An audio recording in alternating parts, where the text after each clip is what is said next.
a reçu tant d'attaques qu'elle a perdu de son prestige et est vigoureusement contestée. Ça là, Bruno l'a dit. Gilles Pessan s'est posé la question de savoir si le contrat qui était disons, un élément solide, intangible, est-ce que ce contrat continue de garder sa force? Jocelyn nous dit que le contrat qui au départ était un roc, Aïna Dadi pose la question de savoir si le contrat qui au départ était un roc ne serait pas devenu sable mouvant, une coquille vide. Alors, moi-même, je me pose la question de savoir est-ce que le contrat demeure encore la chose des parties? Puisque on a vu le juge intervenir tellement dans le contrat qu'on se demande si le contrat n'est pas devenu mariage à trois. Voilà l'interrogation. Et je vais bien vouloir aborder le problème en faisant d'abord une glose du thème. Le juge, un tiers au contrat. Alors je ne commencerai pas à voir qui est le juge. C'est un magistrat qui jouit d'une garantie d'indépendance. Alors là, je fais attention à ce mot de garantie d'indépendance. Je me demande si vraiment il y a toutes les garanties d'indépendance, je vais dire. Et tu dis que c'est ce qu'on a prévu, c'est une garantie d'indépendance. Donc le juge rend les décisions dans les litiges par voie d'ordonnance, de jugement ou d'arrêt. Ces décisions font autorité et ne peuvent être contestées que par certaines voies de recours. Le juge est un magistrat chargé de rendre la justice en appliquant la loi. Le juge a été défini comme tel. Voyons le contrat. Ça, nous sommes entre juristes. On a défini le contrat comme étant une information par laquelle, commençons par laquelle les uns s'obligent envers les autres à faire ou à ne pas faire quelque chose. Alors, voyons maintenant le contrat, le tiers contrat.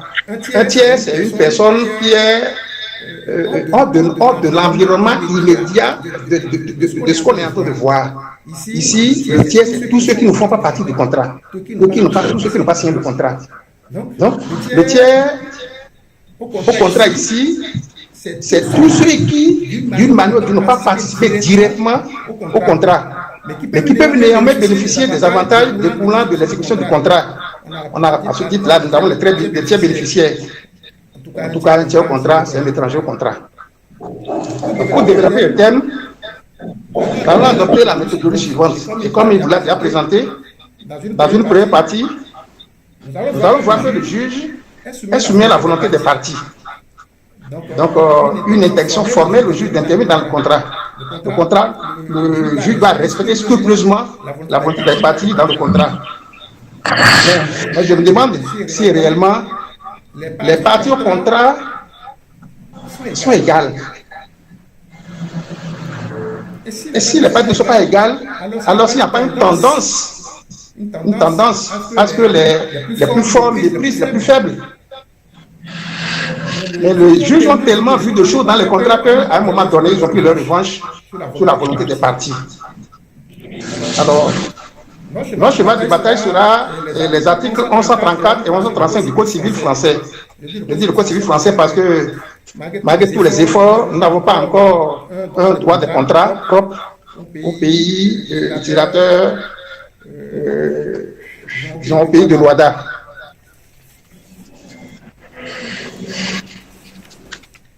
Alors, nous allons aborder alors la première partie, qui est la soumission du juge à la volonté des parties.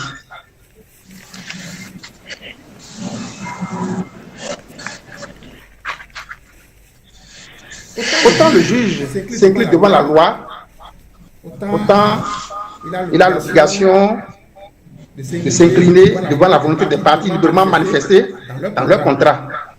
Tel est le principe traditionnel qui interdit au juge toute ingérence dans le contrat relisant de ce fait à un simple rôle de serviteur de la volonté des contractants.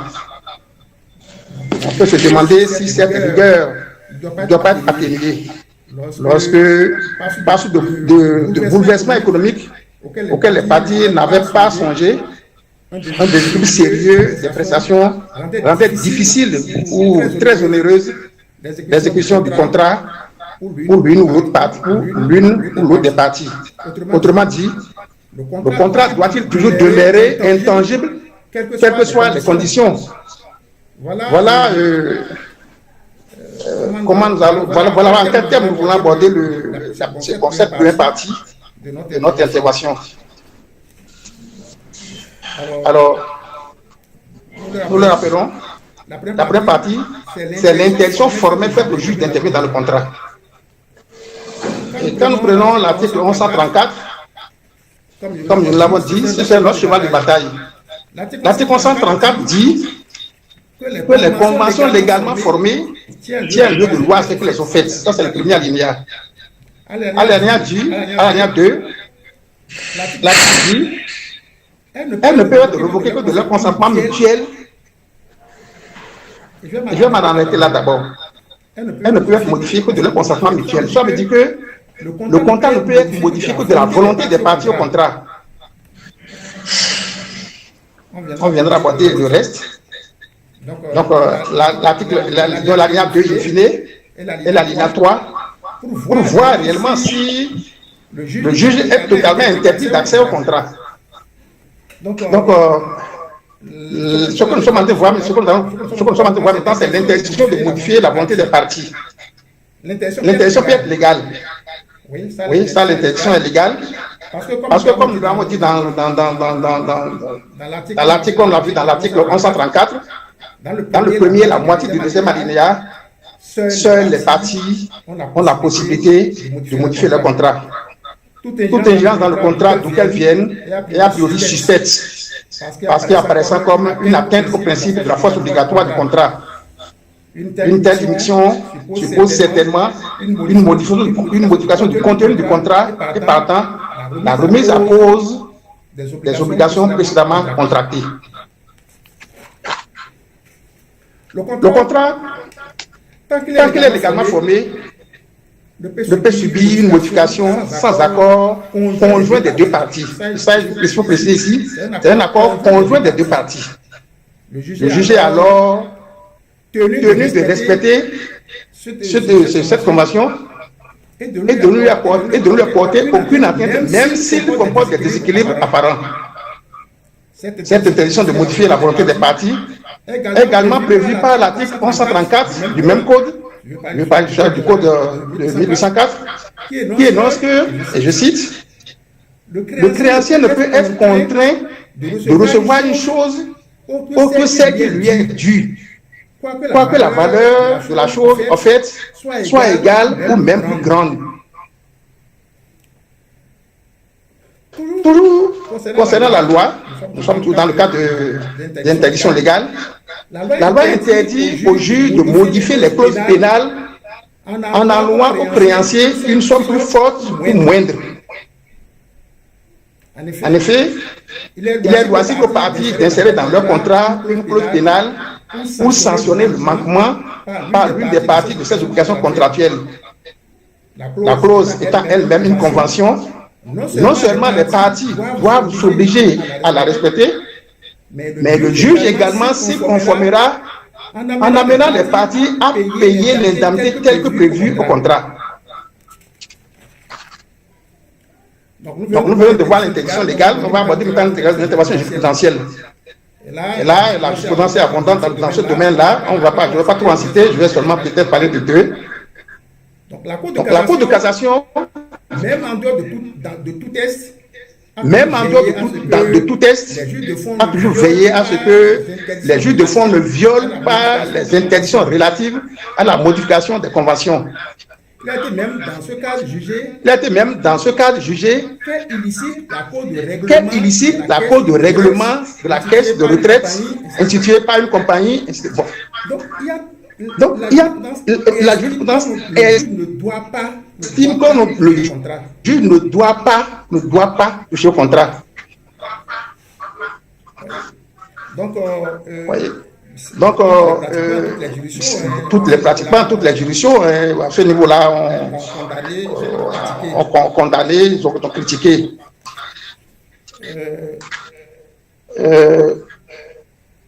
Nous allons voir également que l'obligation, que c'est une obligation pour le juge, non seulement de respecter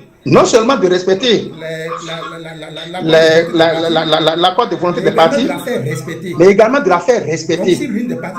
Donc, si l'une des parties ne respecte pas, il appartient au juge de faire respecter cela.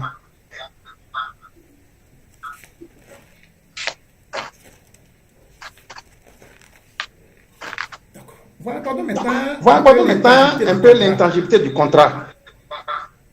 La convention, tant qu'elle est légalement formée, ne peut donc en principe être modifiée. L'intangibilité rime avec l'irrévocabilité. Mais on peut se poser une question. L'imprévision ou les clauses pénales peuvent-elles servir de base à l'ingérence du juge dans le contrat?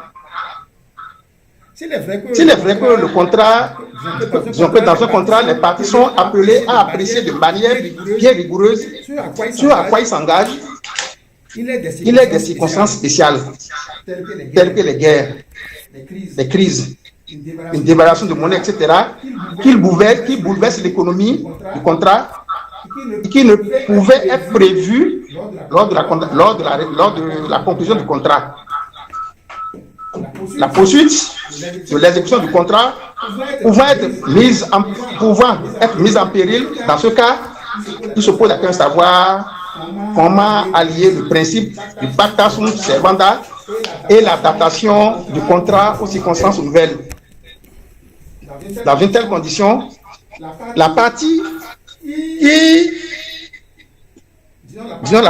pour qui l'exécution équivaut à un sacrifice peut-il demander une adaptation dirigée du contrat? Autrement dit, peut-il s'adresser au juge pour demander une révision du contrat? Il y a un petit problème qui se pose à ce niveau-là. Disons, on se pose le débat, c'est quoi l'imprévision? Il y a imprévision lorsque des circonstances économiques imprévues postérieures à la conclusion du contrat rendent son exécution extrêmement difficile, beaucoup plus onéreuse, sans pour autant qu'elle soit impossible. Les cas d'imprévision interviennent généralement dans les contrats successifs ou à exécution différée, où un temps relativement long sépare le moment de l'engagement de celui de l'exécution des prestations. Le problème de l'imprévision est de savoir si, face au bouleversement de l'économie du contrat, il convient de réaliser une adaptation de ce contrat aux circonstances nouvelles. En droit administratif, la jurisprudence a adopté la théorie de l'imprévision, dont le principe a été posé par le Conseil d'État dans l'affaire Gare de Bordeaux. Je crois que chacun de nous a lu un peu,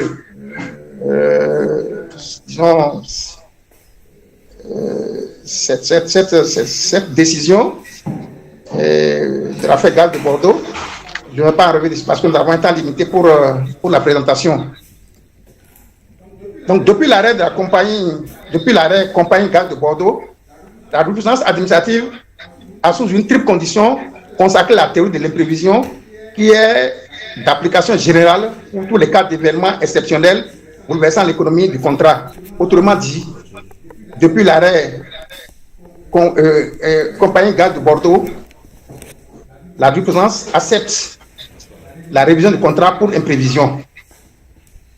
Mais en face de la jurisprudence administrative, peut dire que disent nos juges ordinaires. Il y a un refus de la révision judiciaire pour l'imprévision en droit civil français. Alors moi je me dis, si c'est un problème administratif, c'est admis. Mais si c'est un problème qui concerne les citoyens entre eux, donc les commerçants entre eux, alors que la révision du contrat pour imprévision n'est pas acceptée. Le problème se pose. Donc, le rejet de la théorie de l'imprévision est la preuve de l'impuissance du juge face au contrat. N'oublions pas que nous sommes dans la première partie, l'intention faite au juge d'intervenir dans le contrat. Donc, l'imprévision est une théorie très ancienne remontant à l'arrêt du 6 mars 1876 relatif à l'arrêt Canard de Craponne qui a donné l'occasion à la Cour de cassation française, bien avant le Conseil d'État bien sûr, de fixer fermement sa jurisprudence.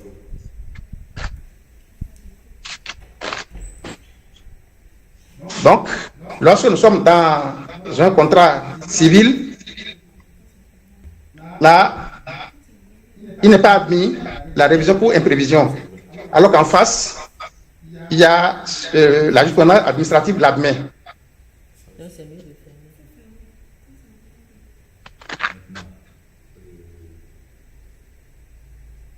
Donc, alors, on se dit, mais au niveau de l'OADA, qu'est-ce qu'il y en est?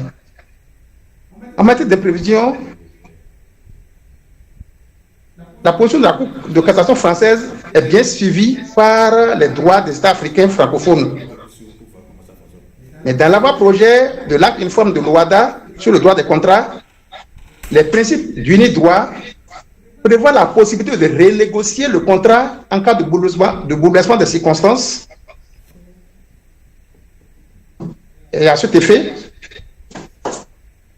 eu égard aux difficultés causées par la dévaluation du franc CFA pour l'exécution des engagements contractuels, au regard de l'instabilité qu'on connaît l'Afrique, l'option prise par les principes du droit, par les principes, a reçu un accueil favorable auprès des personnes consultées qui ont pour la plupart estimé que la renégociation du contrat lors des changements de circonstances serait conforme à la réalité africaine.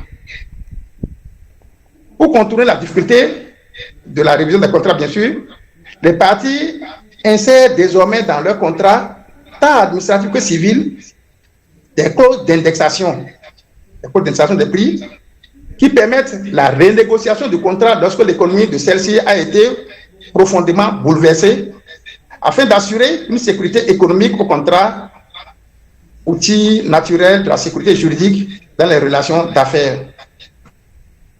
Donc, nous disons ici que c'est dans l'avant-projet de l'acte uniforme qu'on a prévu que on peut renégocier les contrats au cas où il y aurait une situation qui conduirait à un problème de déséquilibre dans les prestations. Par exemple, au moment où il avait eu la dévaluation du franc CFA, alors le problème s'était posé. De l'autre côté, nous allons voir toujours dans le cadre de l'intention faite au juge d'intervenir dans le contrat, quelle est la position du juge face aux indemnités contractuelles. Lorsque la convention porte que celui qui manquera à l'exécution paiera une certaine somme à titre de dommages et intérêts, il ne peut être alloué à l'autre partie une somme plus forte ni moindre. Ça, c'est ce qui est prévu. Néanmoins, le juge peut même d'office modérer ou augmenter la peine qui avait été convenue si elle est manifestement excessive ou dérisoire. Toute stipulation contraire sera réputée non écrite. Telles sont les dispositions de l'article 1152 du Code civil. Alors, voyons maintenant le pouvoir modérateur du juge sur le fondement de l'article 1152. L'article 1152 qui concerne les clauses pénales. À la question de savoir si le législateur entendait étendre le pouvoir du juge de l'article 1152 à toutes les indemnités, la Cour de cassation française, se refusant d'étendre le domaine de cet article au-delà des clauses pénales, a exclu la possibilité pour le juge de réduire diverses indemnités, au nombre desquelles nous pouvons citer le dédit, les indemnités forfaitaires, dont les indemnités d'immobilisation. Alors, qu'en est-il de la restriction de l'article 1152 relatif aux clauses pénales? Donc, ça c'est clair. L'article 1152 restreint le pouvoir du juge en ce qui concerne les clauses pénales.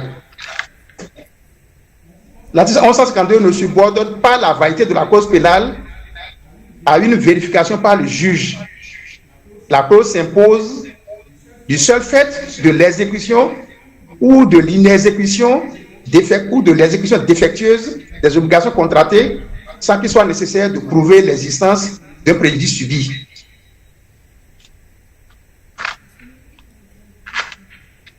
Donc, nous venons de voir la première partie de notre première partie. Mais voyons la deuxième partie de cette première partie-là. Autrement dit, quand le juge est appelé à interpréter le contrat, quelles sont ses possibilités? L'interprétation s'entend d'un éclairage sur la volonté commune des parties afin d'assurer une bonne exécution de l'obligation qui s'y rattache, des obligations qui s'y rattachent en cas de litige des parties par simple convention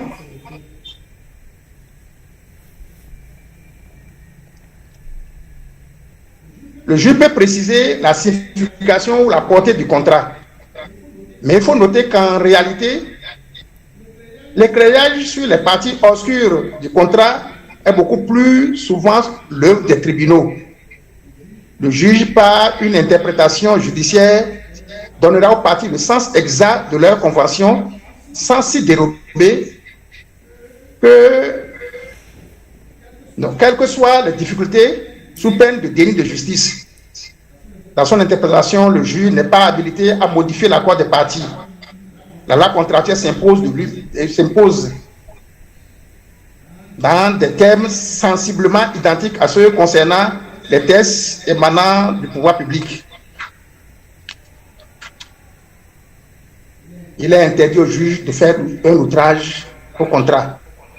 Donc, lorsque le juge est saisi d'un litige, il doit s'efforcer de régler ce litige dans le respect de l'esprit et de la lettre de la stipulation contractuelle. Ce faisant, il donne un contenu au principe de l'intangibilité du contrat, expression de la volonté des parties. Mais il arrive souvent que dans l'interprétation de la volonté des parties, le juge porte atteinte à son contenu, soit en la dénaturant, soit en modifiant même des causes claires.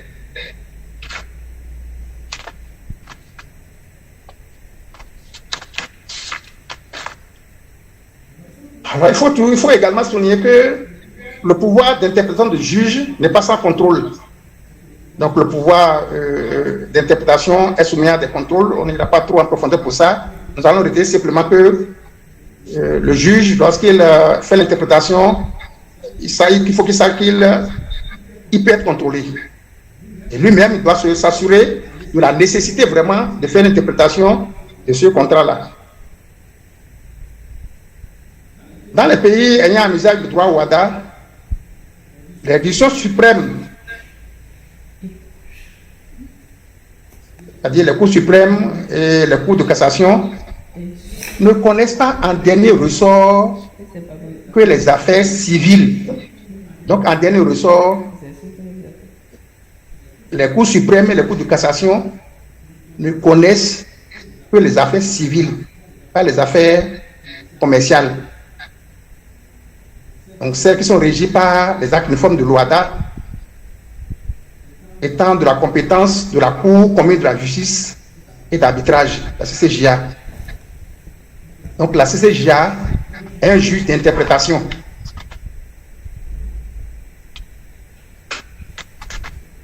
Donc, voilà présenter la première partie de notre travail, qui est l'interdiction faite au juge d'intervenir dans le contrat. Mais lorsque nous voyons très bien l'article 1134, l'alinéa 2 in fine dit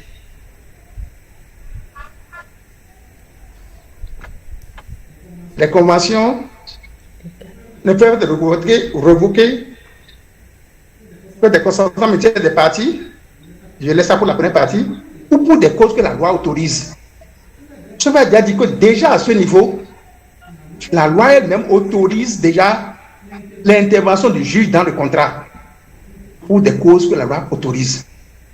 Et en alinéa 3, l'article dit elles doivent être exécutées de bonne foi. Et c'est là le véritable problème. C'est ça qui donne la possibilité au juge, donc c'est le secret de droit par lequel le juge rentre dans le contrat. Malheureusement, on a tellement de choses à dire et le temps que le cabinet nous a donné est très court. Je vais me contenter de m'en arrêter là pour dire que le juge a pris sa revanche sur le contrat, soit parce qu'il est habilité par la loi, comme nous l'avons vu, l'alinéa 2 in fine et l'alinéa 3 de l'article 1134, mais le juge se donne aussi parfois le pouvoir d'intervenir dans les contrats des parties, de s'ingérer dans les contrats sans être habilité par la loi. Donc, je laisserai le soin aux praticiens de nous dire comment ça se passe dans les tribunaux. Parce que lorsqu'on voit que les juges révisent les stipulations contractuelles, que le juge révise les causes pénales, que le juge octroie des délais de grâce, que le juge, dans le souci de la protection des consommateurs, révise le contrat, donc intervient dans le contrat. Alors on se demande, est-ce qu'aujourd'hui le juge n'est pas, même si c'est pas toujours, si le juge n'est pas en train de s'ingérer un peu trop dans le contrat, surtout lorsqu'il se donne lui-même le pouvoir d'interpréter ou de réviser les clauses. Le problème le problème de l'intervention du juge dans le contrat, c'est vraiment surtout dans la révision pour cause de procédure collective. Là, en cas de procédure collective, le juge intervient pour dire à chacun des parties, pour calmez-vous, on donne un délai, on signe un concordat. Donc le contrat qui avait existé est laissé de côté, et on vient signer maintenant un concordat, donc donnant maintenant d'autres délais aux parties. Là, c'est carrément une atteinte à la volonté des parties au départ. Et là, le juge a autorisé, ça c'est le juge, c'est la loi qui l'autorise. Le juge va jusqu'au forçage du contrat. Donc, en insérant dans le contrat des choses que les parties n'auraient même pas voulu, peut-être même pas voulu au départ. Donc, tout ça là, ça montre combien de fois le juge est autorisé à intervenir dans le contrat. Et ça là, et beaucoup, Denis Mazo, Jocelyn et bien d'autres personnes ont décrié le fait, mais c'est comme ça. Donc, nous n'allons pas justifier le phénomène du forçage, parce que là, on peut toujours le lire, mais il faut comprendre que aujourd'hui, les juges interviennent dans le contrat surtout pour régler un problème, un certain nombre de problèmes. En cas d'absence de loyauté et de coopération dans l'exécution du contrat, les juges interviennent.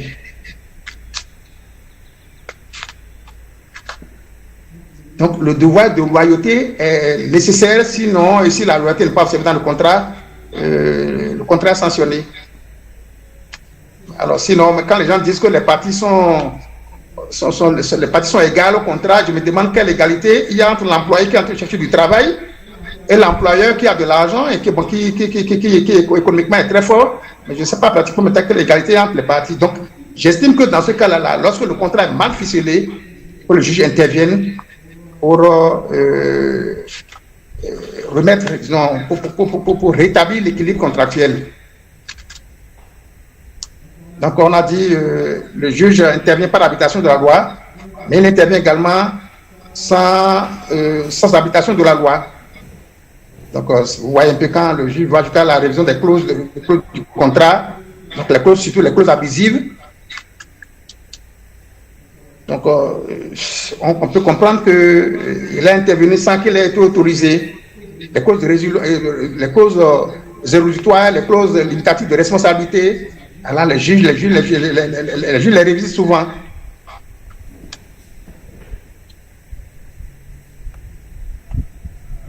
Parfois, et surtout ça, on le remarque surtout au niveau des banquiers ou de certaines structures, il y a la réduction sous le couvert de la responsabilité. On met en œuvre la responsabilité des parties pour réduire ces obligations.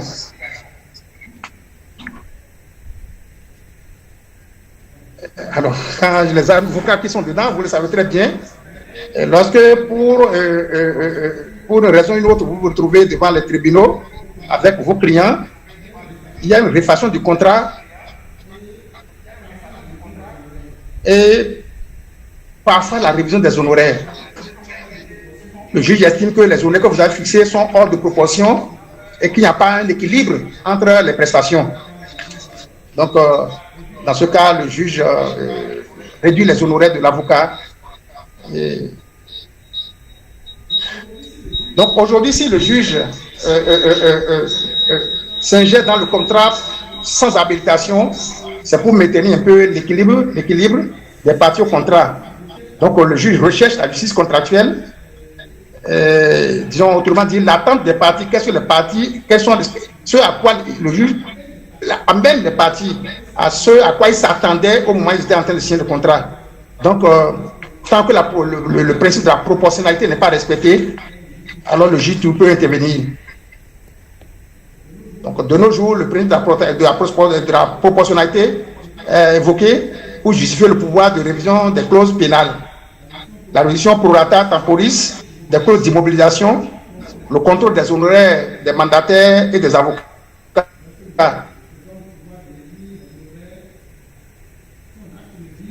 Lorsque le juge, autre chose que la correction du déséquilibre des prestations, résultant de la mauvaise appréciation de l'étendue des obligations par l'une des parties.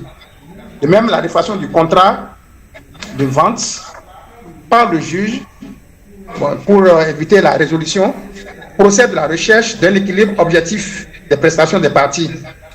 L'équilibre contractuel devra constituer l'une des exigences du droit contemporain des contrats et le rôle du juge lorsqu'il anéantit, du moins lorsqu'il n'anéantit pas le contrat, sera alors de réduire cet équilibre rompu. Je crois qu'on va s'arrêter là parce que là on est en train de faire signe là-bas comme quoi le temps est un peu, je l'ai trop royé et qu'on va laisser la possibilité aux autres d'intervenir.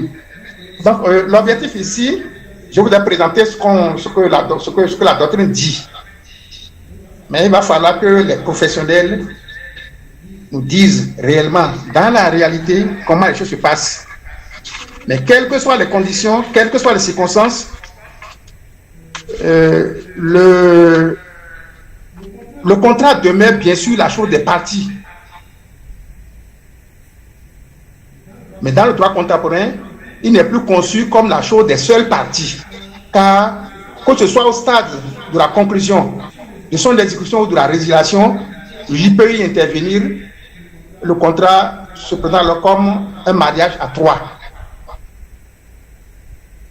Le fondement de la théorie de l'obligation, qu'est l'autonomie de la volonté, malgré toutes ces atteintes, malgré toutes les atteintes qu'on a bien sûr, demeure encore le principe essentiel de notre droit. Elle garantit la cohérence de notre société, la sécurité et le dynamisme de notre économie. Je crois que je vais m'en arrêter là afin que vous puissiez participer au débat et discuter, faire des apports, surtout des apports. Nous ne sommes pas dans un schéma de soutenant de thèse. Ce que nous voulons faire, c'est pour nous tous. Nous voulons contribuer afin que chacun de nous maîtrise très bien, réellement, le problème du juge face au contrat. Je vous remercie d'avoir écouté attentivement ce que je vous ai présenté. Certes, ça comporte des incompréhensions et cela va susciter des questions. Mais sachez que nous allons tous répondre aux questions. Et ça, je veux surtout que les professionnels s'activent à donner satisfaction à tous ceux qui sont un peu curieux. Merci. Je vais m'en arrêter là. Alors, nous remercions Monsieur Agossadou pour sa brillante présentation des deux grandes parties que nous avons retenues pour le développement de cette thématique. Le juge, un tiers au contrat. Alors, nous allons poursuivre avant d'ouvrir le forum des questions et réponses, des commentaires et autres. Il y a le professeur Lasserin Bienvenu qui nous a rejoint entre-temps. Je ne sais pas s'il il est toujours avec nous. Professeur Lasserin, si vous êtes avec nous, veuillez bien vouloir lever la main pour que je puisse vous donner la parole, s'il vous plaît. Le professeur Lasserin Bienvenu.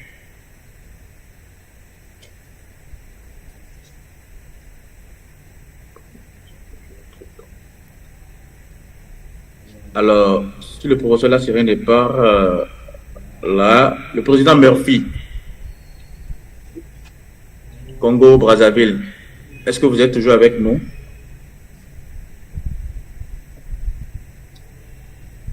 Oui, je suis là, je suis bien là. Merci. D'accord. Désolé du retard. Non, merci de nous avoir rejoints. Merci de nous avoir rejoints et c'est pas si nous pourrons vous donner la parole pour une petite contribution en attendant qu'on ne poursuive le webinaire. En ce qui me concerne, étant donné que j'ai pris le train en marche, je me réserve. Je suis tombé directement sur le 10e slide, donc j'ai pas bien suivi tout le début de la présentation, donc je m'en excuse encore. Et du coup, je préfère écouter les autres intervenir et par la suite, si j'ai des contributions à faire, je pourrai toutefois lever la main et contribuer aux échanges. Merci infiniment. D'accord, merci. Merci beaucoup à vous. Le professeur Lasserin Bienvenu.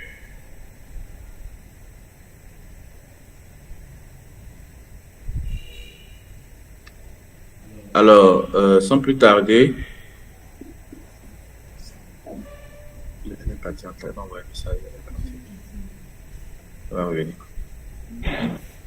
est-ce que Maître Régine d'Almeida, le professeur Bienvenu est là? Bonsoir, professeur. Bonsoir, professeur. Allô? Oui, allô, professeur. Bonsoir, chers amis. Oui, bonsoir, professeur. Oui, bonsoir, chers amis, Merci beaucoup à vous. Bonsoir. Merci de nous honorer ce soir pour votre présence. Je peux intervenir? Bien sûr, professeur. Bonsoir à tout le monde. Oh, je vous en prie. Bonsoir, madame Awamba. Je suis sur ce forum-là. Bonsoir à vous tous. Merci. Alors, c'est le professeur Lasserin Bienvenu qui a la parole pour nous faire sa présentation. Oui. Est-ce que je vais faire une présentation? Je vais faire plutôt un apport. Je vais faire un apport parce que en réalité, je suis en déplacement. C'est parce que j'accorde un intérêt pressant au thème que j'ai voulu intervenir malgré mon déplacement.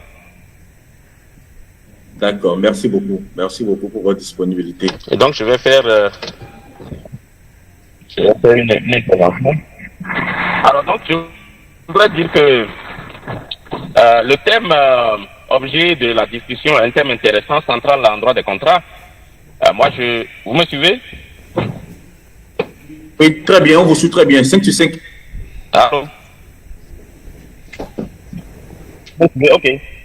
Donc, je comprends que le thème objet de notre discussion est un thème central du droit des contrats. Central du moment où cela s'inscrit dans le débat classique, mais aussi nouveau, entre le juge et le contrat. Lorsqu'on parle du juge tiers au contrat, je mets un point d'interrogation. cela permet de faire le débat sur le rapport entre le juge et le contrat. Et lorsqu'on parle des rapports entre le juge et le contrat, cela permet de parler donc de l'intangibilité du contrat, mais également du fait que le contrat, comme l'a dit le communicateur, est devenu mouvant.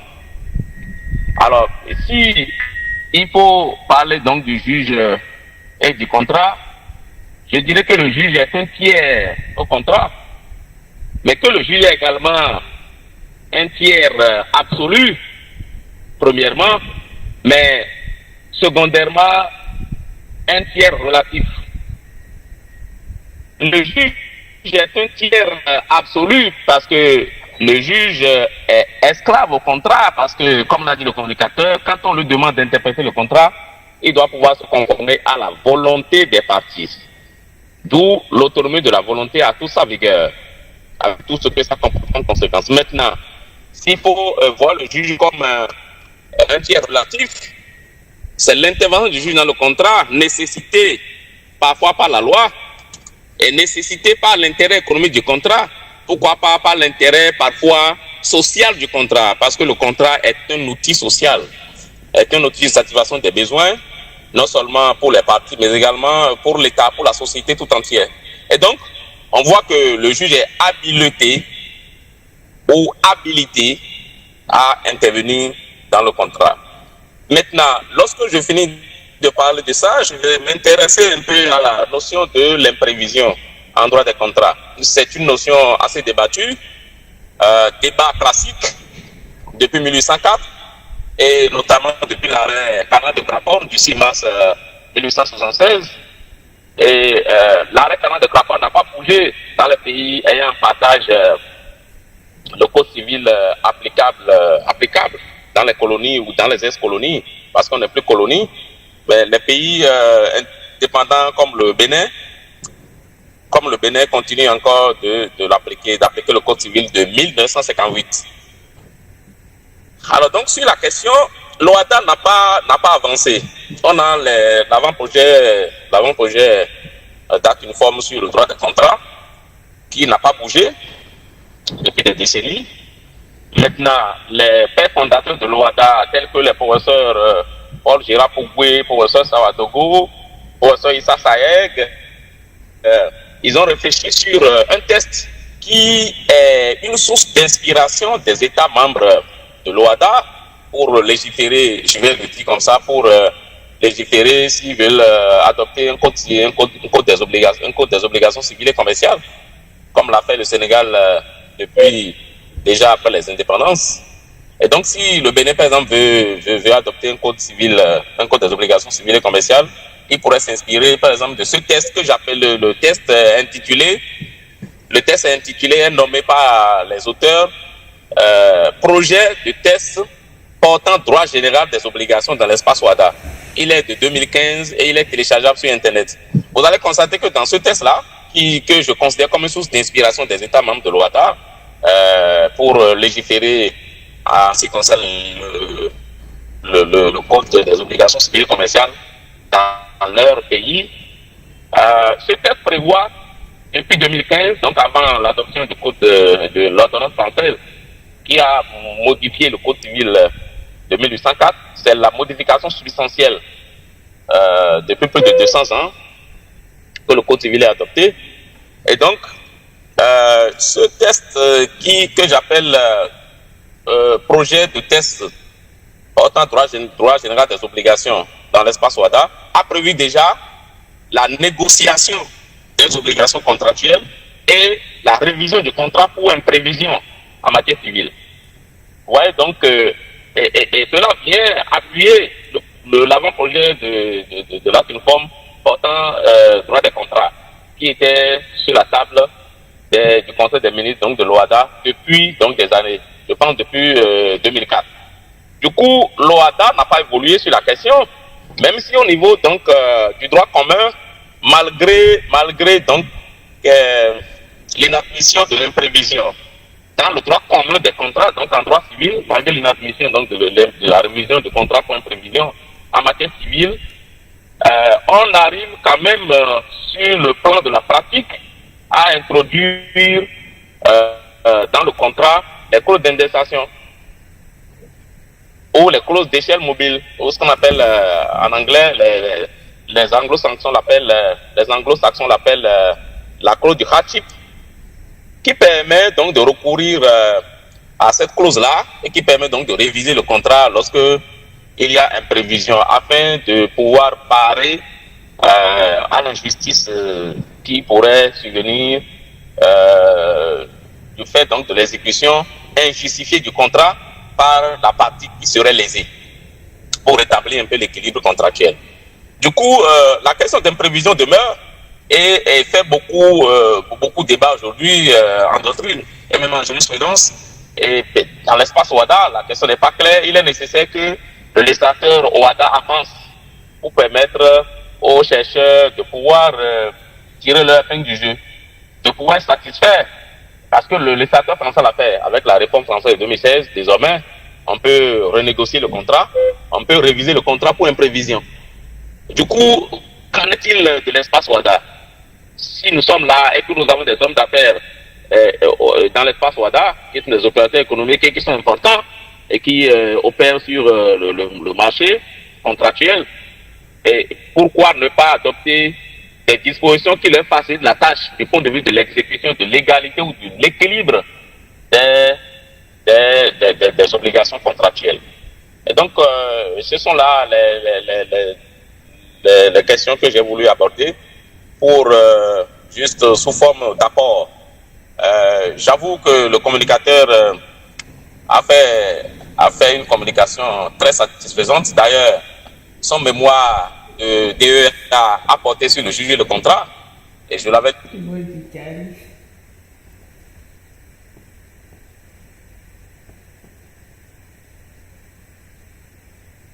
dit au départ.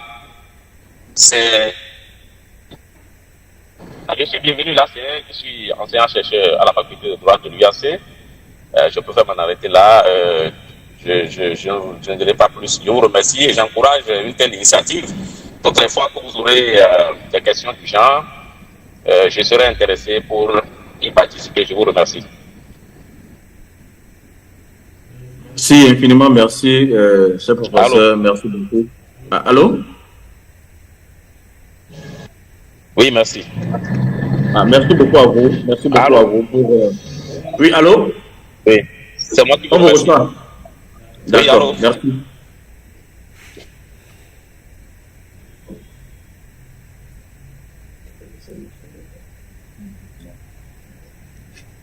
Merci beaucoup à vous pour votre pour vos apports, pour votre contribution de qualité au débat.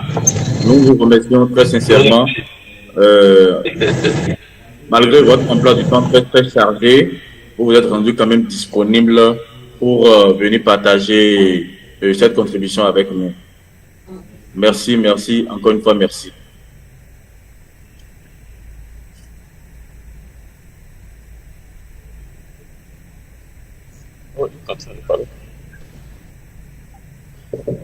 Alors, c'est moi qui vous remercie.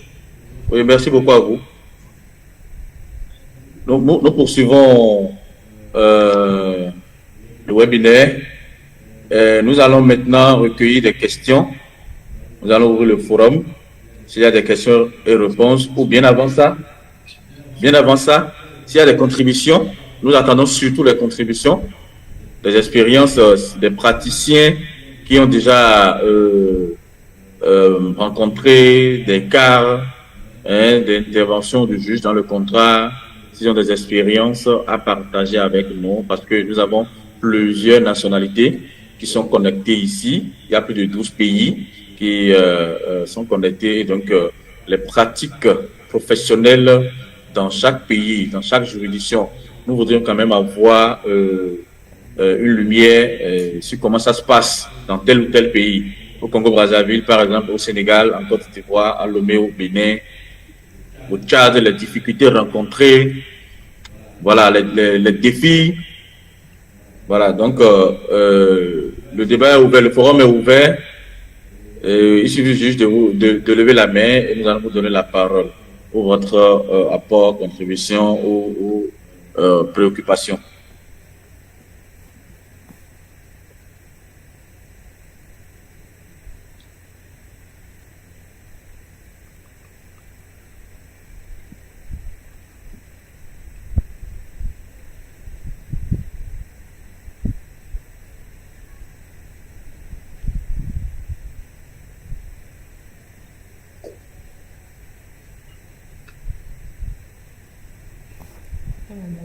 Président Murphy, vous êtes toujours avec nous?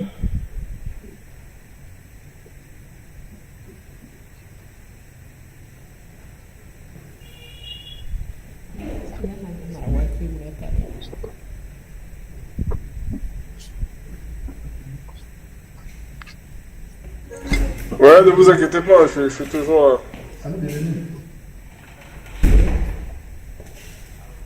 D'accord. Ok. Alors, nous voulons... le forum est ouvert. Le forum est ouvert, nous allons prendre des questions, nous allons prendre des contributions, des apports, des commentaires, des partages d'expériences, des cas pratiques rencontrés.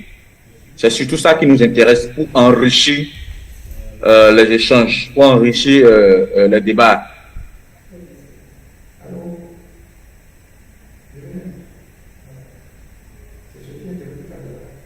Monsieur Faton est toujours là. Monsieur Faton Léger.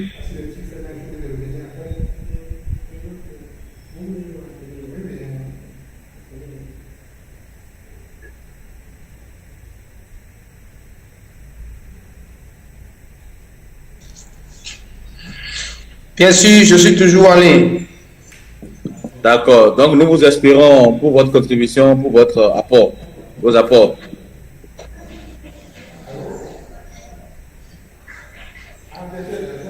D'accord.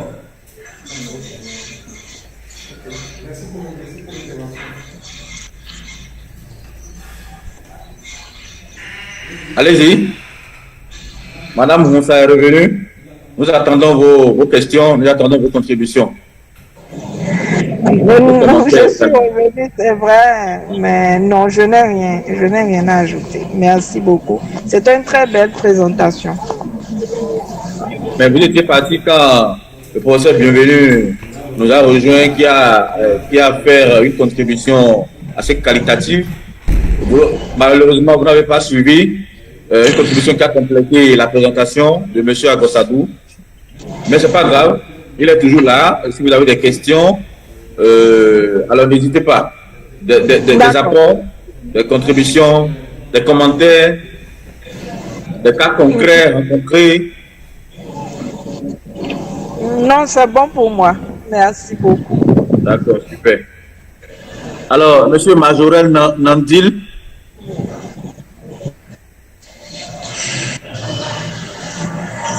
Monsieur Nderambaye. Monsieur Abdoulaye Seidi.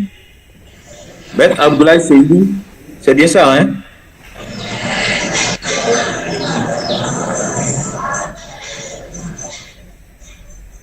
Maître Abdoulaye Seidi.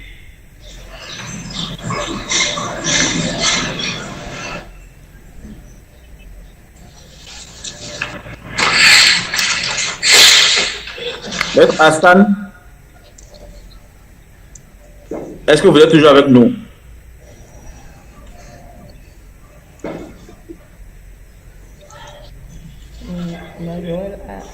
Madame Awa.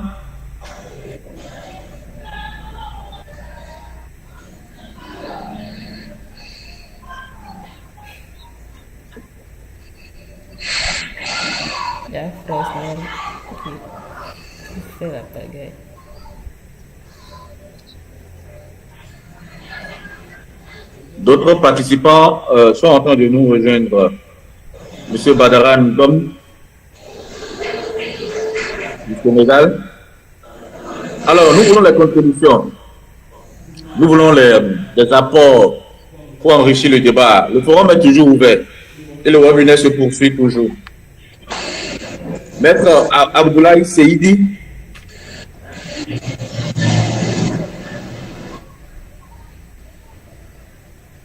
Madame d'Oliveira.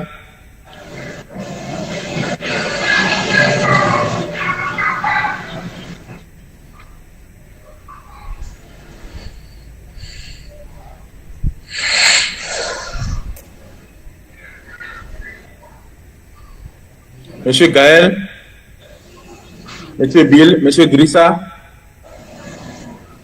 nous vous écoutons. Monsieur Yadi, Monsieur Fresnel, Monsieur Edem. Alors, Bonsoir. levez la main.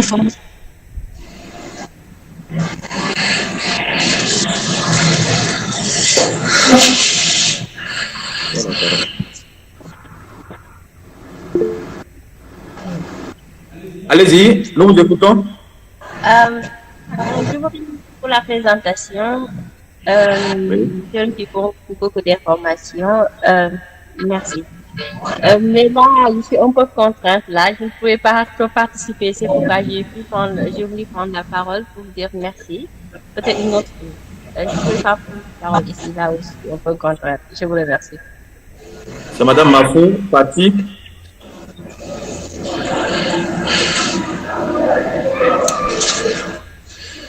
Madame Mafou. Alors nous vous remercions d'avoir pris la parole pour placer un Bonjour. Comment est-ce que j'espère? Allô? Bonsoir, chers participants. Oui, bonsoir. C'est Monsieur Mafou Fati. Monsieur? Monsieur Mafou Fati. Monsieur Fatih. Oui, Monsieur Fati. Je suis juriste en droit privé. Je suis depuis le Sénégal. Depuis le Sénégal. Oui, effectivement. Je tiens tout d'abord à vous remercier d'avoir fait part à ce webinaire. Je remercie aussi aux organisateurs de ce webinaire. Et j'ai quelques questions à vous poser concernant le thème du webinaire. Si vous me permettez, bien sûr. Bien sûr. Allez-y. La première question est relative à celle de savoir quelles sont les conditions qui doivent être réunies pour pouvoir, pour que le juge puisse adapter ou bien résilier le contrat en cas d'imprévision. Je répète encore, quelles sont les conditions qui doivent être réunies pour pouvoir réadapter ou bien résilier le contrat en cas d'imprévision.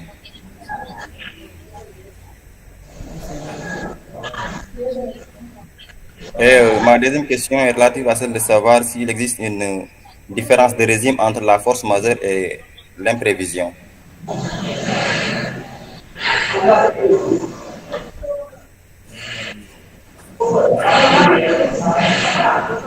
J'espère que vous m'avez bien noté. Pouvez-vous reprendre votre deuxième question, s'il vous plaît?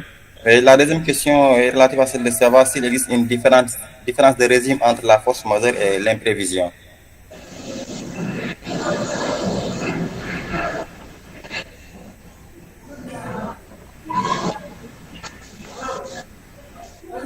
Entre la force majeure et l'imprévision.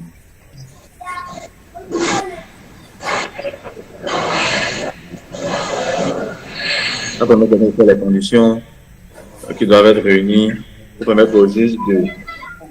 Oui, bien sûr.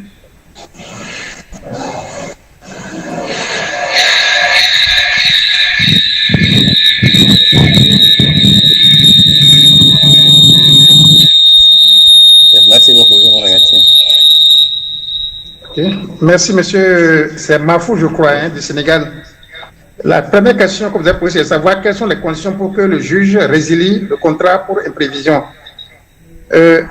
En principe, l'imprévision, dans le cadre de l'imprévision, le juge amène la personne, le contractant à s'exécuter. Malgré le déséquilibre contractuel, le juge amène les parties à s'exécuter. Au cas où une partie ne peut pas s'exécuter, alors le juge applique une sanction. Donc, si la personne ne peut pas réellement exécuter le contrat, on lui applique les mêmes règles que si c'était un défaut, défaut pour la personne de donner son engagement. Donc, ça, c'est un peu à ce niveau-là. Mais vous demandez la différence entre la force majeure et l'imprévision. La force majeure, c'est une situation qui se présente de telle manière qu'il est impossible de réaliser le contrat. Je suppose, on vous demande, vous êtes au point A, vous allez au point B, et il y a guerre, donc les militaires sont au milieu du point A et du point A et du point B, alors que vous avez l'obligation d'aller livrer au point B. Vous ne pourrez pas le faire. Matériellement, c'est impossible. Donc ça, c'est une force majeure. Donc une situation qui rend impossible l'exécution du contrat. Alors que dans le cas de l'imprévision, l'exécution n'est pas impossible, mais c'est plutôt onéreux. Ça rend l'exécution est un peu onéreuse pour l'une des parties, est trop onéreuse pour l'une des parties et déséquilibre entièrement le contrat. Donc il n'y a plus d'équilibre des prestations. Donc ça, c'est la différence entre la force majeure qui rend l'exécution du contrat impossible et l'imprévision pour laquelle l'exécution n'est pas impossible, mais c'est que c'est trop onéreux. Voilà ce que je peux vous répondre. Alors, M. Mafou, parti. M. Mafou, vous êtes toujours avec nous, s'il vous plaît? Oui, effectivement, je suis là. D'accord. Alors, voilà les apports de réponse à vos deux préoccupations. Alors, est-ce que vous êtes satisfait ou il y a encore des points d'ombre à éclaircir? Tout à fait. Le professeur a bien répondu la question posée, voilà, avec ses précisions, comme étant que la force majeure, c'est un cas d'impossibilité. C'est une impossibilité d'exécution et qui dès lors exonère voilà, la partie de ses obligations. Alors que pour l'imprévision, ici il y a une impossibilité. Autrement dit, il y a une possibilité, la différence entre la force majeure. La force majeure, il y a impossibilité, tandis que l'imprévision, il y a une possibilité, mais une possibilité qui est coûteuse. Donc voilà, voilà ce que j'ai retenu des explications du professeur. Et c'est tout à fait ça. Exactement, tout à fait. Ouais. Tout à fait.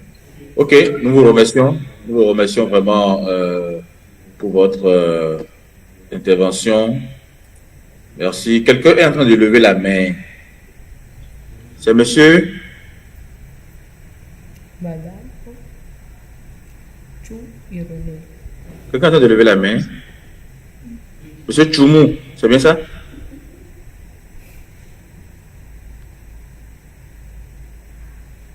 C'est monsieur Choumou, hein? Monsieur Choumou, priez bien activer votre micro et prenez la parole.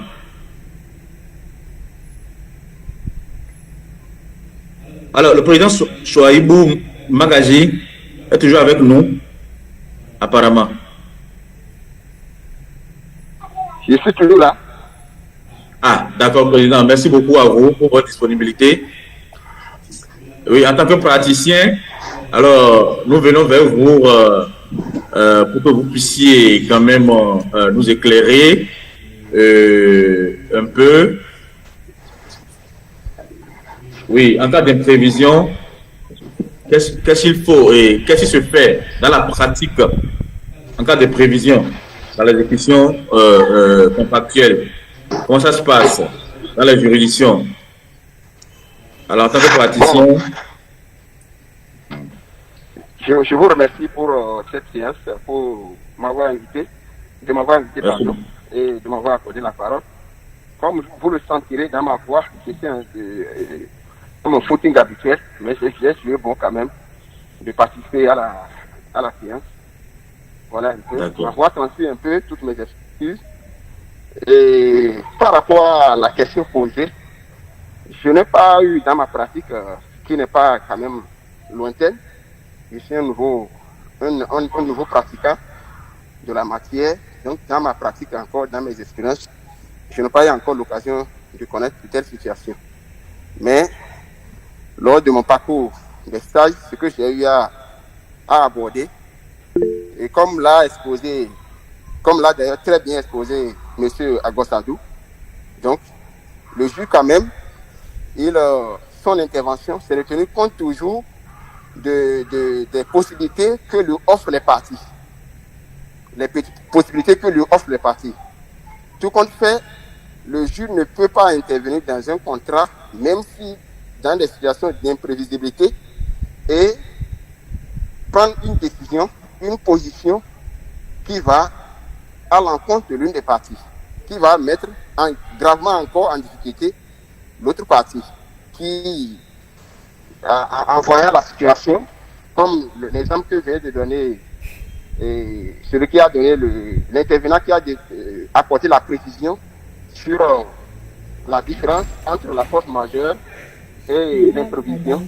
Donc, supposons que de toutes les façons, le juge recherche d'abord la bonne foi dans l'exécution du contrat. Si cette situation de bonne foi cette condition de bonne foi est respectée, donc le juge essaie quand même toujours de mettre à la base, à l'équilibre, d'équilibrer pour quand même accompagner les parties à exécuter le contrat. Voilà un peu ce que j'ai à donner comme appui, comme information, comme apport. Merci beaucoup.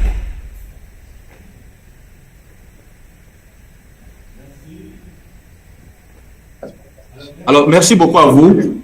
Merci beaucoup à vous, cher président. Franchement, merci. Et c'était vraiment pas évident que vous puissiez participer à cette conférence en ligne. Et donc, malgré votre agenda très chargé, vous étiez à l'audience ce soir et tout, vous avez quand même pu vous rendre disponible pour être des nôtres et partager vos expériences avec nos participants. Je vous remercie très, très sincèrement et merci beaucoup pour votre brillante contribution. Alors, je vais passer la parole au professeur Agossadou. Par rapport à l'imprévision. En fait, j'ai été confronté dans le cadre de mes activités pratiques concernant l'assistance aux entreprises. J'ai été confronté à une situation que je vais partager avec vous. Voilà mon client qui a reçu disons, une commande, il a gagné un marché et pour la livraison de produits pour lesquels il ne peut acheter les matières qu'au Nigeria, en gros, ou commander dans les pays producteurs de polyéthylène. Alors, le contrat avait été signé et c'est juste après la signature du contrat que le Nigeria a fermé ses frontières avec le Bénin. Et on ne pouvait pas savoir quand est-ce que le Nigeria allait ouvrir ses frontières. Donc, c'est un fait de prince. Donc, mon client ne pouvait plus aller au Nigeria. Et par des astuces, on lui a mené pratiquement au plus 5 sacs, donc disons 5 sacs de 50 kilos, donc ça donne 250 kilos par jour, alors qu'il a besoin de près de 20 tonnes de matière. Vous imaginez pendant combien de temps on va lui amener 5 sacs de matière première jusqu'à atteindre 20 tonnes. Bon, il a choisi alors d'importer les produits de Qatar. Mais c'est exactement au cours de cette période que le Covid-19 est arrivé et a interdit alors disons, l'accès aux usines à l'extérieur.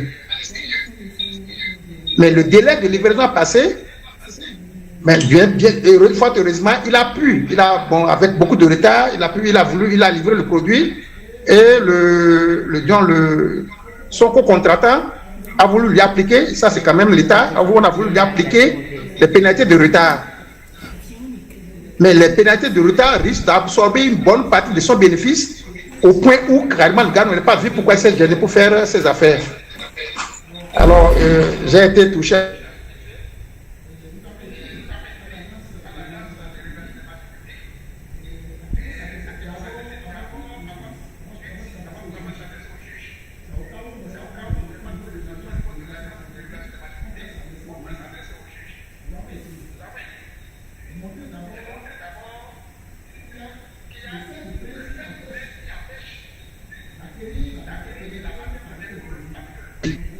Donc, je serai sur la fermeture de la frontière par le Nigeria.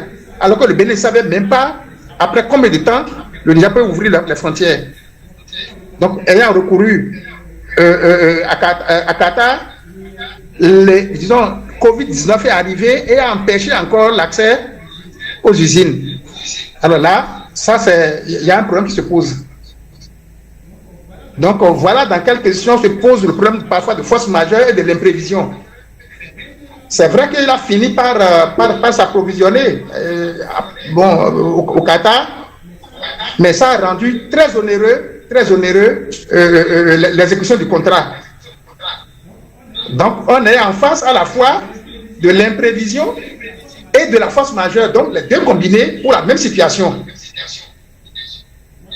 Voilà un peu en ce thème-là, et Dieu merci, avec les visas vus, considérant, l'agence de régulation des marchés publics, qui est quand même dirigée par un professeur de droit, lui il a compris, il a donné raison à mon client. Donc je partage avec vous un peu comment ça se présente, le problème de l'imprévision ou de la force majeure. Merci pour votre écoute. Alors, nous remercions très sincèrement le professeur Agossadou qui vient de partager avec nous un cas pratique, un cas concret. Hein? Et donc, j'espère que ce cas pratique-là a apporté de l'eau dans le moulin de nos participants, de ceux qui ont des préoccupations, de ceux qui ont des questions de compréhension. Alors, nous allons poursuivre. Il y a Maître Chou Irène. Maître Chou Irène, qui est avocate stagiaire au barreau du Cameroun, qui avait levé la main, mais elle n'a pas pu, elle a eu un souci technique. Donc, elle a dû poser sa question dans le chat. Et donc, elle dit, ma question est la suivante. Au regard de la thèse qui penche pour le juge comme un tiers relatif au contrat, j'aimerais savoir s'il ne s'agit pas là de la porte ouverte à la mauvaise interprétation ou à l'interprétation insuffisante des contrats au regard de l'insuffisance d'expertise des magistrats en matière commerciale. Au Cameroun, par exemple, il n'existe pas de tribunaux commerciaux. Wow. Donc, les juges ici sont polyvalents. Est-ce que ce n'est pas un gros problème que de laisser la question des juges non réglée dans certains pays comme le Cameroun? Ok. D'accord, la question de la spécialisation des juges. Voilà la question de Maître Irène Chou, avocate au barreau du Cameroun. Donc, je vais répondre à la question. Voilà, elle dit, ma question est la suivante. Ok. Oui, voilà. Au Cameroun, par exemple, il n'existe pas de tribunaux commerciaux. Donc, les juges sont polyvalents. Donc, un juge commercial peut se retrouver en même temps, voilà, comme un juge social. Voilà. Donc, nous remercions Maître Irène. Nous remercions Maître Irène pour sa question, pour son intervention. Et donc, nous allons demander s'il y a un praticien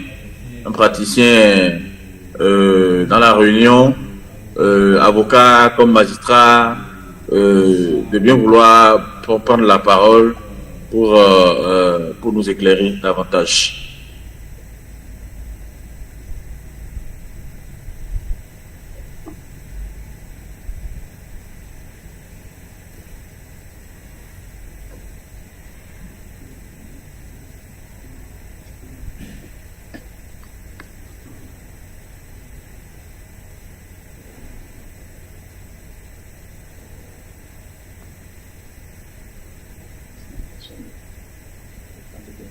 D'accord.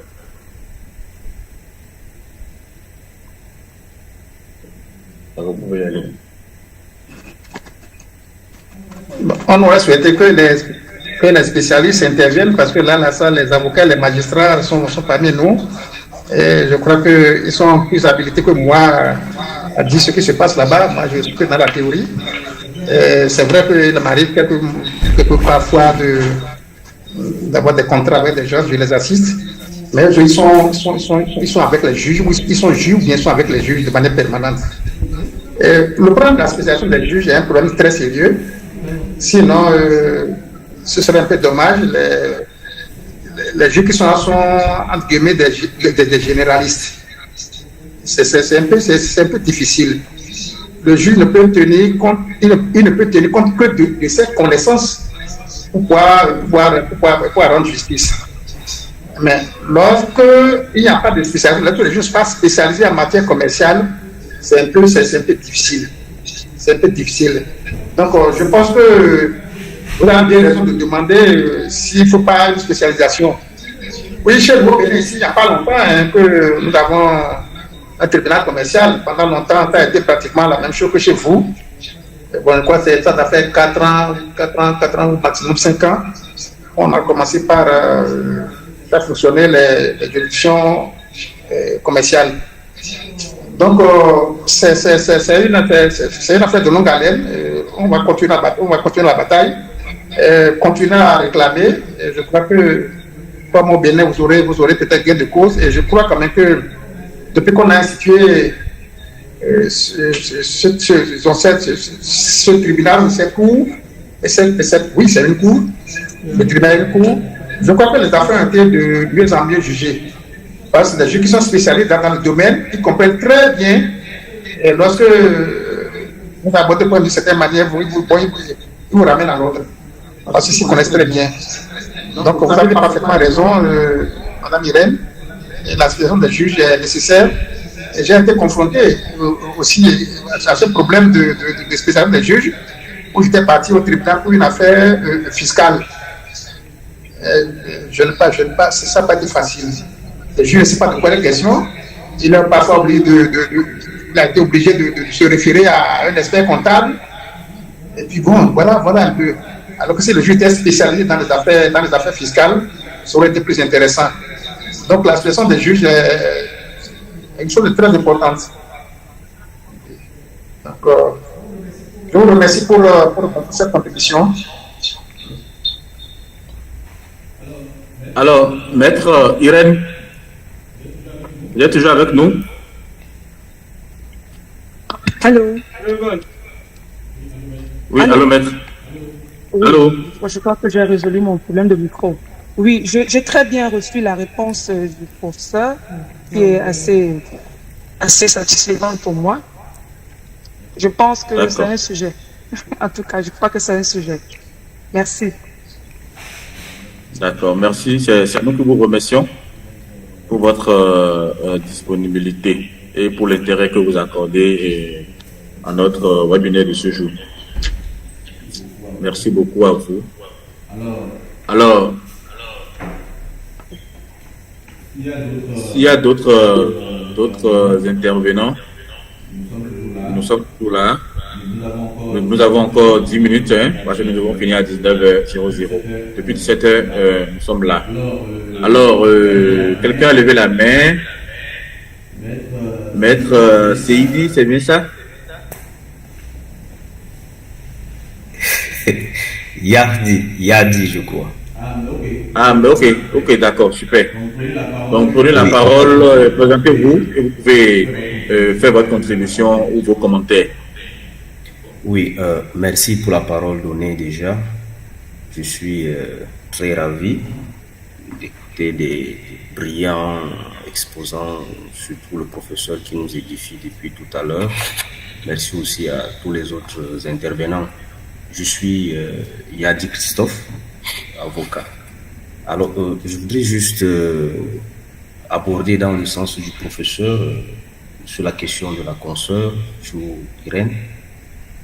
Je pense que dire qu'il n'y a pas de tribunaux commerciaux au Cameroun, c'est peut-être faire erreur parce que on ne saurait le dire.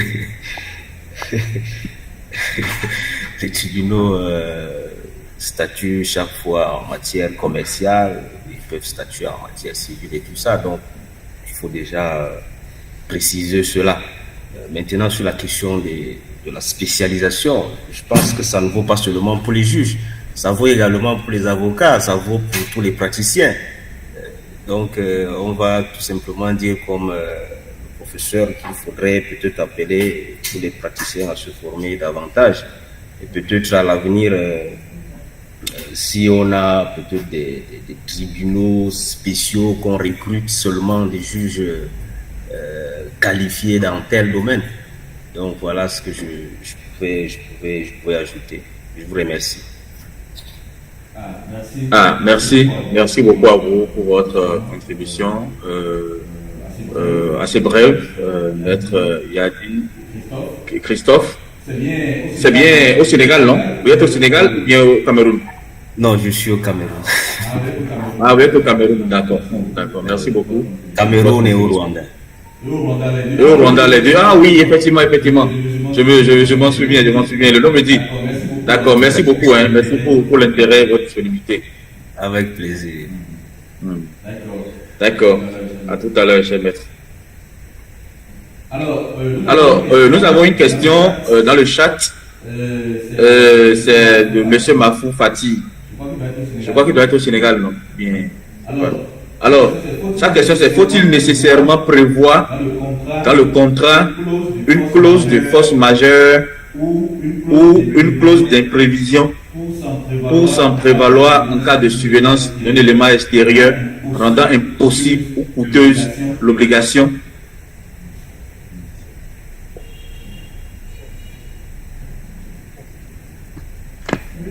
Oui, merci, maître. Vous demandez s'il est nécessaire de prévoir dans le contrat, d'insérer dans le contrat une clause qui permet de trouver solution à son problème en cas d'imprévision ou de force majeure. Oui, le contrat étant la loi des parties, si vous avez prévu une clause d'indexation ou une clause de ci ou de ça dans le contrat, c'est ça qui sera appliqué au cas où on se retrouve dans une situation compliquée, une situation d'imprévision, dans une situation de force majeure. Cette clause est déjà un contrat. Donc, le juge appelé à se prononcer sur l'affaire va se dire: est-ce que cette clause ne peut pas être respectée? Si vous estimez que, en cas de force majeure, on va mettre le contrat, que vous l'avez prévu pas, on va rompre le contrat, on ne pourra pas obliger le gars à s'exécuter. Mais si vous l'avez mis dans le contrat, il n'y a pas de problème. Mais si vous ne l'avez pas mis, c'est une cause qui peut permettre d'être exonéré de votre responsabilité. Mais si vous l'avez mis, on n'a même pas bien d'aller voir un juge pour ça. Bon, si vous avez mis dans le contrat qu'en cas d'imprévision, on peut réviser le contrat, alors là, ça serait aussi respecté par le juge. Parce que cette clause, c'est aussi un contrat. Donc, c'est ce que je peux vous dire à ce niveau-là. Mais il est toujours préférable d'insérer dans les contrats une clause, ça peut être une clause d'indexation par laquelle on dit en cas de difficulté ou en cas de changement d'équilibre dans le contrat, voilà ce qu'on va faire. Et là, vous avez fait la force majeure. Si c'est la force majeure, on n'est pas bien de le prévoir. Ça c'est spontané. C'est une clause exonératoire de responsabilité. Mais si vous l'avez mis, bon, ça vous empêche même d'aller voir le juge. Donc je crois que ça c'est nécessaire. C'est nécessaire serait bien de le faire. Surtout si il y a une situation qui augmente vos prestations. Là, ça c'est difficile. À la suite de la dévaluation du franc CFA, les pays africains ont eu beaucoup de problèmes. Les co-contrats qui sont en Europe ne veulent pas savoir ce qui s'est passé. On a prévu tout en francs français ou en dollars, mais à vous de vous arranger maintenant pour payer le montant qui est convenu. Donc voilà un peu les termes dans lesquels se pose le problème. Mais si vous avez mis dans le contrat une clause qui dit au cas où ceci survenait, voilà ce qu'on peut faire. Là, le juge sera obligé maintenant de faire appliquer votre contrat à ce niveau-là. Ok, voilà ce que je peux vous répondre, M. Mafou. Alors, M. Mafou, est-ce que vous êtes satisfait? Oui, bonjour. Tout à fait, j'ai entendu, mais j'ai raté quelques points parce qu'il y avait eu des interférences lors de l'intervention du professeur Paul. J'ai pas tout saisi, je dirais plutôt. Mais voilà, j'ai saisi l'essentiel. Comme l'a si bien dit, voilà, il est bien nécessaire de le prévoir, de prévoir une clause de force majeure et aussi une clause d'imprévision au cas de survenance d'un élément extérieur.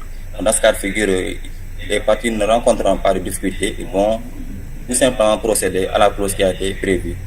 Mais toujours est-il que, quand je parle de nécessité, j'aimerais ici poser la question de savoir, est-ce qu'en l'absence de clause, les parties peuvent activer l'article 1195 qui prévoit l'imprévision?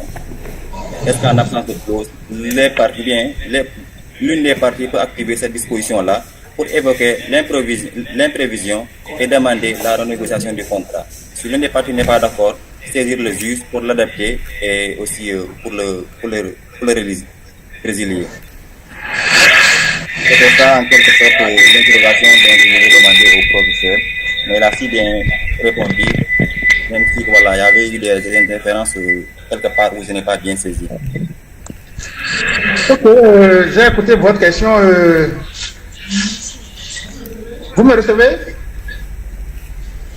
Effectivement, je vous reçois bien, oui. Ok. Non, comme on le dit là, il est nécessaire d'insérer ces clauses dans le contrat. Franchement, quelles que soient les circonstances, il faut toujours essayer de prévoir ces clauses-là. C'est des situations auxquelles on ne pense pas souvent lorsqu'on est en train de rédiger les contrats. Mais malheureusement, il fait que les situations se présentent et on est confronté à des difficultés. Donc, je pense que peut désormais dire à pratiquement tous ceux qui sont à la base de la rédaction des contrats d'essayer de prévoir cette clause-là. Mais au cas où l'imprévu est arrivé, qu'on n'a pas été prévu dans le contrat, il faut se référer au juge. Mais j'ai dit tout à l'heure dans ma présentation qu'en matière administrative, que c'est admis. Mais en matière commerciale, là, il n'y a pas encore de solution. Sur le projet de révision du projet d'acte d'uniforme de loi d'art relatif aux droits des contrats était déjà mis en application, on a prévu ça dedans. Donc, le mieux à faire pour le moment, donc à partir des choses, c'est d'insérer dans les contrats cette clause-là. Ce serait beaucoup plus simple pour nous tous. Merci beaucoup, professeur, j'ai bien saisi. Merci beaucoup à vous aussi, M. Mafou. Alors, il y avait M. Patrick qui levait la main ou qui écrivait dans le chat là. Je ne sais pas s'il est toujours là. C'est M. Patrick, c'est bien M. Patrick. Bon, en attendant qu'il ne revienne, quelqu'un d'autre me prenne la parole, nous avons encore 5 minutes. Alors, nous avons des communiqués à faire passer rapidement avant de prendre un ou deux intervenants et puis nous allons passer à la clôture de la session. Alors, dans nos prochaines activités, nous organisons une classe digitale sur la fiscalité, dont le thème est la retenue à la source, mécanisme anti-évasion fiscale ou antipode du principe d'évitement de la double imposition pour les pratiquants, pour les amoureux de la fiscalité. Je crois que c'est un thème très très évocateur qui doit vraiment vous parler, surtout les professionnels de la fiscalité, de la comptabilité de la fiscalité et surtout les chefs d'entreprise qui sont dans la dynamique de la stratégie et de l'optimisation fiscale afin d'économiser de l'argent à leurs entreprises pour ne pas payer doublement les impôts. Parce que ce que nous remarquons dans les pratiques comptables, dans la tenue des comptabilités au sein des sociétés, il y a des comptables qui ne maîtrisent pas vraiment les mécanismes de reversement des impôts qui sont dus à la retenue, à la source par exemple, comme la TVA, l'AIB et autres là, et ils font payer doublement ces impôts-là à leurs entreprises. Et donc, c'est de l'argent qui est perdu. Et quand une entreprise perd de l'argent régulièrement, vous comprenez avec moi qu'un jour, et il y aura la faillite, il y aura la liquidation et il risque de jeter la clé. Et donc, je crois que c'est un thème très intéressant. Il y a des experts, 3 experts de plusieurs législations et de l'Afrique de l'Ouest et de l'Afrique centrale qui ont quand même touché au bout du doigt la réalité de ces pratiques-là, qui vont quand même vous donner suffisamment d'informations et d'outils afin de mieux optimiser votre comptabilité et votre fiscalité pour ne pas payer doublement vos impôts. Je crois que c'est très important, cette thématique-là. Et donc, ceux qui sont intéressés peuvent nous contacter. Et en plus de ça, nous avons notre webinaire gratuit du mois prochain, parce que nous organisons toujours un webinaire gratuit chaque mois. Pour celui de ce mois-là, c'est ça qui est le juge, est-il un tiers contrat? Alors pour le mois prochain, nous allons aborder un thème aussi important, les risques d'hallucination de l'intelligence artificielle, source d'incertitude ou de la non-authenticité des informations juridiques et fiscales générées. C'est un point d'interrogation. Parce que aujourd'hui, vous savez, c'est la tendance, hein, c'est l'intelligence artificielle. Et partout, c'est l'intelligence artificielle. L'IA. On doit intégrer l'IA dans nos pratiques pour pouvoir être productif, pour pouvoir gagner du temps. Mais l'IA, qu'est-ce que c'est réellement? Est-ce que tous les professionnels qui vont vers l'IA sont formés pour? Est-ce qu'ils savent ce qu'ils doivent prendre de l'IA pour vraiment optimiser la rentabilité ou la productivité au sein de leur organisation ou institution? Alors, pour votre information, il y a une cour londonienne qui a rendu une décision dernièrement pour sanctionner ou radier 18 avocats qui ont utilisé mécaniquement l'intelligence artificielle pour instruire et défendre des clients devant les juridictions. Et donc, ils ont carrément foutu du bordel. Et donc, ils ont perdu non seulement le procès, mais ils ont fait perdre des milliards de francs CFA, pour ne pas dire des millions d'euros ou de lip sterling à leurs clients. Et les clients les ont assignés en justice et ça a vraiment badé, c'était pas du tout facile. Et donc, c'est pour ça que nous voulons aborder cette thématique-là, pour vraiment toucher le cœur du sujet, de l'intelligence artificielle. Qu'est-ce que c'est? Qu'est-ce qu'il faut prendre? Qu'est-ce qu'il ne faut pas prendre? Quelles sont les aptitudes qu'il faut avoir pour pouvoir mieux utiliser et profiter de l'intelligence artificielle? Et pour finir, le thème que nous avons abordé ce jour sur le juge est-il un tiers au contrat? En fait, il s'agit en réalité de l'ingénierie contractuelle. De l'ingénierie contractuelle dans toute sa dimension.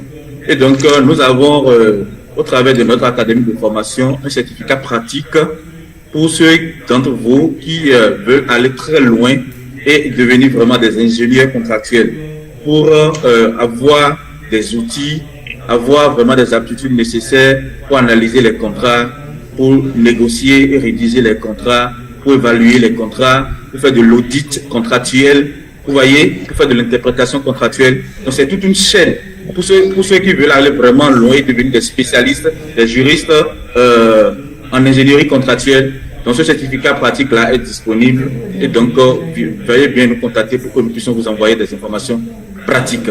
Alors, quelqu'un était en train de lever la main. Nous allons prendre sa question ou sa contribution et clôturer la session d'aujourd'hui.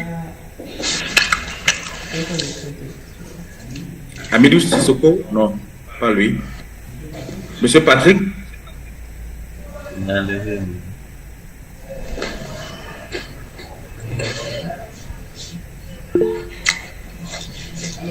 Allô? Oui, alors? Oui, nous vous écoutons. Bonsoir, chers tous. Recevez mes salutations les plus chaleureuses. J'aurais demandé au nom auditeur en master 3 plus fondamental à l'Université d'Abou-Bakar. Merci pour ce cas d'échange très enrichissant et dont j'encourage vivement l'initiative. J'ai pleinement suivi les présentations de M. Paul Agosado et de mon enseignant, M. Bienvenu Lassien. Malheureusement, je n'ai plus de questions puisque mes points d'homme ont déjà été éclairés.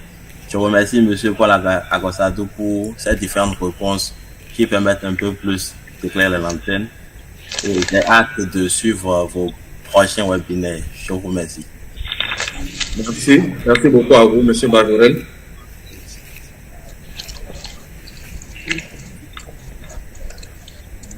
Voilà. Ok. Alors, emprisonnement. Ah, d'accord. Ok. Donc, comme je l'annonçais tantôt, je disais que nous avons une classe sur la fiscalité, ce qui apparaît à l'écran, la retenue à la source, un mécanisme anti-évasion fiscale ou antipode du principe d'évitement de la double imposition, qui est une classe digitale. Donc, c'est hautement, elle est hautement subventionnée d'ailleurs par nos partenaires. Donc, ceux qui seront intéressés pour participer n'auront à payer qu'une modeste contribution. Donc, à part ça, je parlais également de notre prochain webinaire gratuit du mois prochain, du mois d'août, qui portera sur le thème les risques d'hallucination de l'intelligence artificielle, source d'incertitude et de la non-authenticité des informations juridiques et fiscales générées. Et enfin, il y a un nouveau thème qui nous a été suggéré par le professeur Agossadou, le travail d'intérêt général, une alternative à l'emprisonnement. C'est une question. C'est une alternative. Ah, ok, le travail d'intérêt général, une alternative à l'emprisonnement. C'est un sujet aussi simple et banal, mais ça doit être vraiment dense, je l'imagine. Donc voilà. Nous vous remercions pour votre participation massive, pour votre aimable attention, pour vos commentaires, pour vos contributions, pour vos apports. Et donc, nous sommes en début de week-end. Nous ne pouvons que vous souhaiter un agréable week-end, un week-end vraiment reposant. Et voilà. Passez un très bon week-end. S'il n'y a plus rien, hein, est-ce qu'il y a un dernier intervenant? Est-ce qu'il y a une question?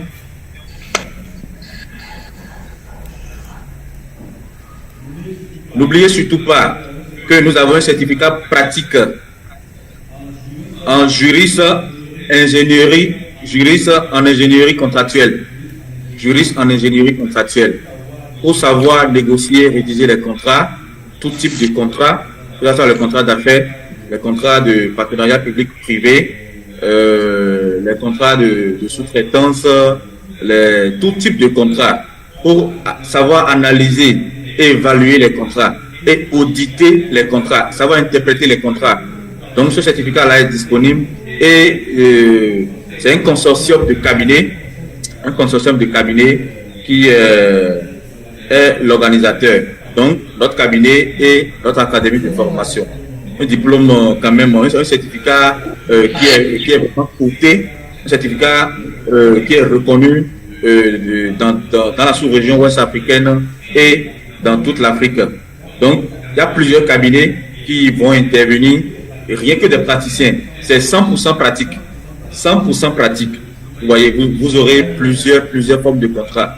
Et comment, vraiment, dans quelle prédisposition il faut rester pour analyser les contrats, savoir négocier et rédiger les contrats, surtout la négociation des contrats. Donc, nous vous remercions pour votre participation et passez un excellent week-end.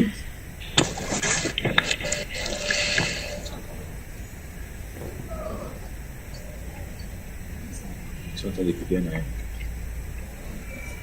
je suis en train de remercier et de dire au revoir.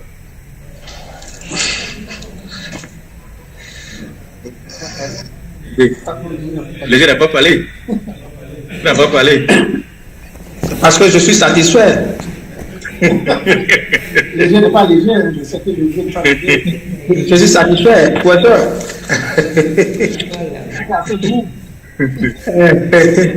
Allez, bon week-end à vous. Merci beaucoup.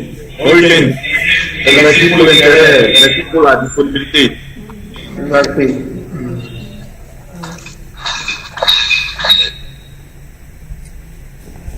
Ça, c'est pour ma fille. Ah, Travail d'intérêt général. une alternative. À l'emprisonnement. Que désormais, on veut emprisonner les gens pour des fautes Ah. mineures. Ils vont vraiment, là, ils se la voient, ils créent Ok. plutôt.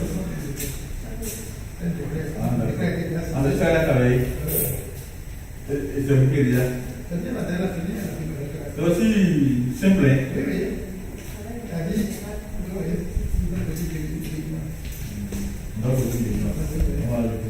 Mais c'est vidéo, mais même dans la pêche pour le pays, c'est aussi comme ça. Là, bon, c'est vrai que ailleurs, c'est beaucoup plus organisé.